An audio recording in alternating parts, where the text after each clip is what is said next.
ದಾಳಿ ಖಂಡಿಸಿ ತಿಪಟೂರು ಬಂದ್ ಯಶಸ್ವಿ. ಸ್ವಯಂ ಪ್ರೇರಿತರಾಗಿ ಅಂಗಡಿ ಮುಚ್ಚಿ ಬಂದ್ಗೆ ಬೆಂಬಲ.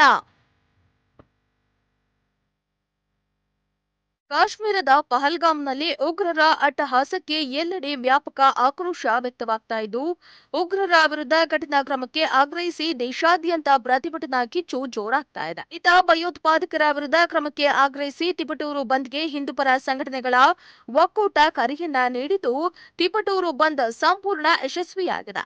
ತಿಪಟೂರು ನಗರದಲ್ಲಿ ಅಂಗಡಿ ಮಾಲೀಕರು ಸ್ವಯಂ ಪ್ರೇರಿತರಾಗಿ ಅಂಗಡಿ ಮುಂಗಟ್ಟುಗಳನ್ನ ಮುಚ್ಚಿ ಬೆಂಬಲವನ್ನ ಸೂಚಿಸಿದ್ರು.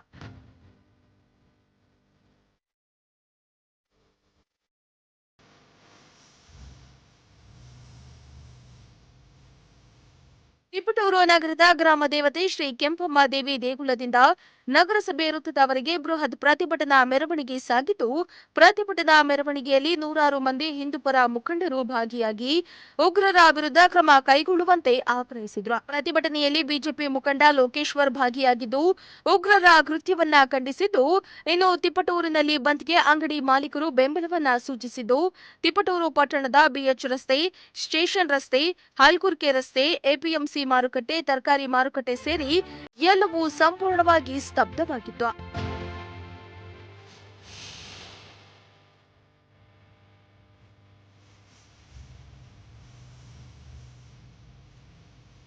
ಇನ್ನು ಪ್ರತಿಭಟನೆ ವೇಳೆ ಮಾತನಾಡಿದ ಬಿಜೆಪಿ ಮುಖಂಡ ಲೋಕೇಶ್ವರ್, ಕಾಶ್ಮೀರದ ಪಹಲ್ಗಾಮ್ನಲ್ಲಿ ಅಮಾಯಕ ಹಿಂದೂಗಳ ಮೇಲೆ ನಡೆದಿರುವ ಭಯೋತ್ಪಾದಕರ ದಾಳಿ ತೀವ್ರ ಖಂಡನೀಯ. ಪ್ರವಾಸಕ್ಕೆ ತೆರಳಿದ ಅಮಾಯಕರ ಹಿಂದೂಗಳ ಮೇಲೆ ಪಾಕಿಸ್ತಾನ ಪ್ರಾಯೋಜಿತ ಉಗ್ರಗಾಮಿಗಳು ಗುಂಡಿನ ದಾಳಿ ನಡೆಸುವ ಮೂಲಕ ಭಾರತದ ಸಮಸ್ತ ಹಿಂದೂಗಳಿಗೆ ಬೆದರಿಕೆ ಹಾಕಿದ್ದಾರೆ ಎಂದು ಆಕ್ರೋಶವನ್ನ ಹೊರಹಾಕಿದ್ದಾರೆ. ಕಳೆದ 22ರಂದು ನಡೆದ ಪಹಲ್ಗಾಮ್ ದುಷ್ಕೃತ್ಯದ ವಿರುದ್ಧ ಹೊರಟಿದರೆ ದೇಶಕ್ಕೆ ನಾವು ಕಿತ್ತೂರಿನ ಜನ ಮೋದಿಜಿಯವರ ಪರವಾಗಿ ನಿಂತ್ಕೊಳ್ತಾ ಇದ್ದೀವಿ.